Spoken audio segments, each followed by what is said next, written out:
সুপ্রিয় দর্শক, আসসালামু আলাইকুম। যে যেখানে আছেন আশা করি সবাই ভালো আছেন, সুস্থ আছেন। আজকের পর্বে আপনাদের জন্য নিয়ে আসলাম ফ্রুট কেক।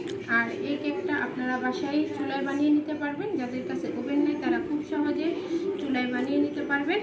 সেই রেসিপিটাই আমি আপনাদেরকে দেখিয়ে দেব। এরকম একটা কেক বাচ্চাদেরকে বিকেলে বানিয়ে দিলে তারা খুব মজা করে খাবে, বা আপনারা টিফিনেও বাচ্চাদেরকে এরকম কেক বানিয়ে দিতে পারেন। আমরা তো রেস্টুরেন্ট থেকে বাচ্চাদেরকে কিনে দিই, এর থেকে ভালো যদি বাসায় বাচ্চাদেরকে বানিয়ে দিই তাহলে কেমন হয় বলুন তো।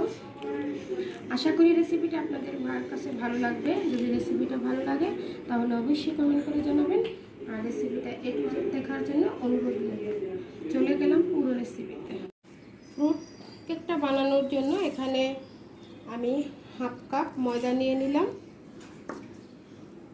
হাফ টেবিল চামচ নিয়ে নিলাম বেকিং পাউডার, 1 টেবিল চামচের 4 ভাগের 1 ভাগ নিয়ে নিলাম বেকিং সোডা, দিয়ে দিব সামান্য 1 চিমটি লবণ, দিয়ে প্রথমত সবগুলো শুকনো উপকরণ খুব ভালো করে চেলে নেব। শুকনো উপকরণগুলো চেলে নিয়েছি, এখন এটাকে একটা সাইডে রেখে দেব। এখানে আমি 2টা ডিম নিয়েছি। ডিমের যে কুসুম আছে এটাকে আমি উঠিয়ে নিব। অবশ্যই ডিমের কুসুমটা আলাদা করে উঠিয়ে নেবেন।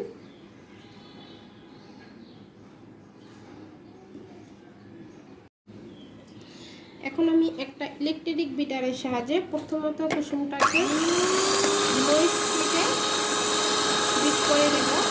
একটু লো স্পিডে বিট করার পর এখানে আমি হাফ কাপ চিনি নিয়েছি, দেখতে পাচ্ছেন হাফ কাপ চিনি। চিনিটাকে আমি একবারে দেব না, একটু একটু করে দেব আর দিয়ে মিক্স করে নেব।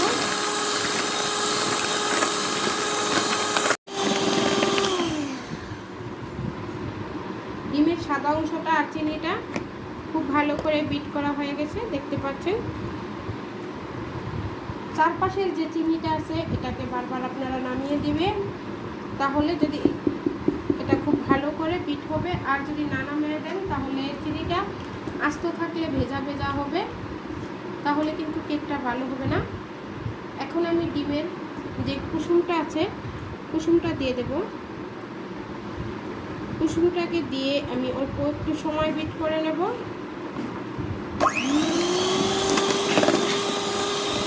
এরকমটা করা হয়ে গেছে। এখন এখানে আমি দিয়ে দিব 2 টেবিল চামচ তেল, রান্নার রেগুলার তেল। যেহেতু এখানে আমি 2টা ডিম ব্যবহার করেছি তাই 2 টেবিল চামচ তেলই দিয়ে দিলাম। আর এখানে আমি দিয়ে দিব 1 টেবিল চামচের 4 ভাগের 1 ভাগ ফ্রুট এসেন্স। যেহেতু আজকে আমি ফ্রুট কেকটা বানাবো তাই ফ্রুট এসেন্সটা দিয়ে দিলাম। হাফ টেবিল চামচের 4 ভাগের 1 ভাগ দিয়ে দিলাম 1 টেবিল চামচের। এখন তেলটা দিয়ে বেশিক্ষণ বিট করা যাবে না,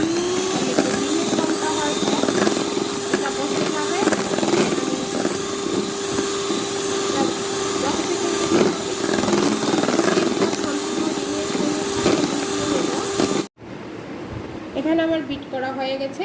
এখন আমি বিটারের কাঁটা খুলে নিয়েছি, আর এখানে আমার একটা বিটারের কাঁটাই প্রয়োজন, 2টা বিটারের কাঁটা প্রয়োজন নেই। তাই একটা বিটারের কাঁটা আমি সরিয়ে নেব, আর বিটারের কাঁটায় যেই অংশগুলো লেগে আছে এটা আমি নামিয়ে দিলাম।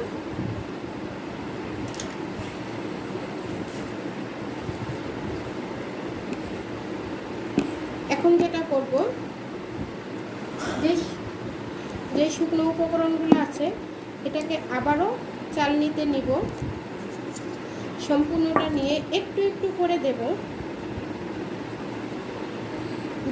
আর বিটারের যে একটা কাঁটা রেখেছি এটা দিয়ে একটু ভালো করে একদিক থেকে নেড়ে চেড়ে দেবো।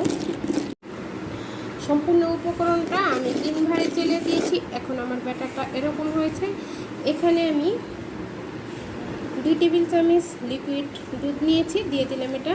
যদি আপনাদের ডিমের সাইজটা বড় হয় তাহলে আর লাগবে না, যেহেতু ডিমের সাইজটা একটু ছোটো হলে দুধটা লাগে, আর দুধটা দিলেও কিন্তু ফ্রুট কেকে খেতে ভালো লাগে। এখন আমি খুব ভালো করে এটাকে একটু মিশিয়ে নেব। সম্পূর্ণ মিশ্রণটা রেডি হয়ে গেছে। এখন এখানে বেক করার জন্য আমি একটা মোল্ড নিয়েছি, মোল্ডে বেকিং পেপার দিয়ে দিয়েছি। একটু তেল ব্রাশ করে এখন এখানে আমি কেকের ব্যাটারটা দিয়ে দেব। প্রথমত অর্ধেক ব্যাটার দিয়ে দিলাম। অর্ধেক ব্যাটারটা দেওয়ার পর একটু ট্যাপ করব। ট্যাপ করে এখানে আমি দিয়ে দিব টুটি ফুটি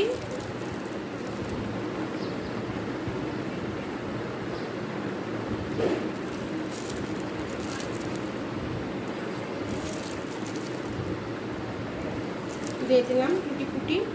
এখন দিয়ে দিব কয়েকটা কিশমিশ,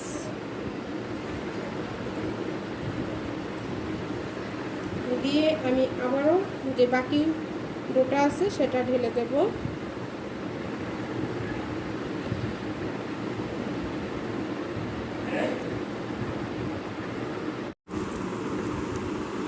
সম্পূর্ণ ব্যাটারটা দেওয়া হয়ে গেছে। এখন উপর থেকে আমি আবারও কিছুটা টুটি ফুটি দিয়ে দেব। সম্পূর্ণটা দেওয়া হয়ে গেছে। এখন আমি মাঝখান থেকে একটু দাগ করে দেব। সুন্দর করে মাঝখান থেকে একটা দাগ কেটে দিলাম। ঠিক আছে, আমরা যে বাজার থেকে কিনে আনি বা দোকান থেকে কিনে আনি যে কেকগুলো, এগুলো কিন্তু উপর থেকে একটু কাটা থাকে, দেখতে পাচ্ছেন। তা আমি উপর থেকে একটু ফাঁকা করে দিয়েছি। আর খুব ভালো করে একটু এরকমভাবে ঝাঁকি দিয়ে দেবেন। এখন চলে যাব এটা বেক করার জন্য। আগে থেকে আমি 10 মিনিট আগে চুলায় একটা হাঁড়ি বসায় দিয়েছিলাম প্রি হিট করার জন্য। অবশ্যই চুলায় কিন্তু হাঁড়িটা প্রি হিট করে নেবেন, যেরকম আমরা ওভেনে প্রি হিট করে নেই এরকমভাবে। আমি একটা স্ট্যান্ড বসিয়ে দিয়েছি, দেখতে পাচ্ছেন। আর স্ট্যান্ডের উপরে দিয়ে দিব কেকের মোলটা, দিয়ে এটাকে ঢেকে দেব। অপেক্ষা করব 25 মিনিট। ফিরে এলাম 20 মিনিট পরে। দেখি আমার কেকের কি অবস্থা।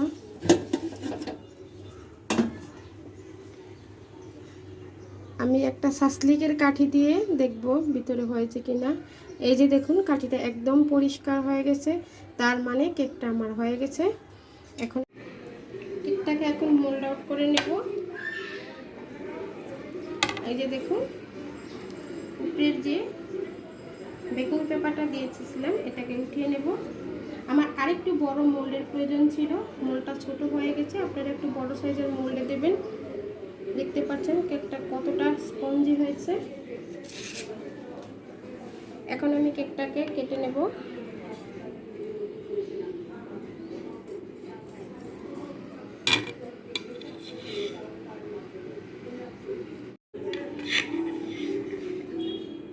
এই যে দেখুন, আমি পিস পিস করে কেকটাকে কেটে নিয়েছি। আর কতটা সফট হয়েছে আপনারা দেখেই বুঝতে পারছেন। এই যে দেখুন কতটা সফট হয়েছে, একদম সফট। আশা করি রেসিপিটা আপনাদের কাছে ভালো লেগেছে। আপনারা এরকম রেসিপি বাসায় বানাতে পারেন। কেকটা বাচ্চাদেরকে বানিয়ে টিফিনে দিতে পারেন বা বিকালে নাস্তা হিসাবেও দিতে পারেন বাচ্চাদেরকে। আমরা তো দোকান থেকে কিনে এনে খাই, এভাবে বাচ্চাদেরকে বাসায় বানিয়ে দিলে বাচ্চারা পেয়ে খুবই খুশি হবে। আপনারা যারা আমার চ্যানেলে নতুন এসেছেন তারা অবশ্যই আমার চ্যানেলটাকে সাবস্ক্রাইব করে নেবেন, পাশে থাকা বেল আইকনটা ক্লিক করে নেবেন, তাহলে খুব সহজেই নোটিফিকেশন পেয়ে যাবেন। তাহলে আজকে এই পর্যন্তই। সবাই ভালো থাকবেন, সুস্থ থাকবেন। আল্লাহ হাফেজ।